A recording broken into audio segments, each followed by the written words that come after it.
তো দেখো আজকে বানিয়েছিলাম জগন্নাথ দেবের রথযাত্রা উপলক্ষে জগন্নাথ দেবের পছন্দের খাবার হচ্ছে গজা। তো এটা খুব সহজেই বাড়িতে বানিয়ে নেওয়া যায়, খুব বেশি টাইম লাগে না।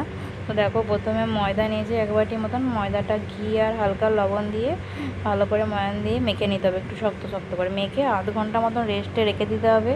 তারপর দেখো আধ ঘন্টা পর দেখো ময়দা থেকে লেচি কেটে নিয়ে পাতলা করে বেলে নিয়ে ময়দার মধ্যে চাল গুঁড়ি আর ঘিয়ের একটা মিশ্রণ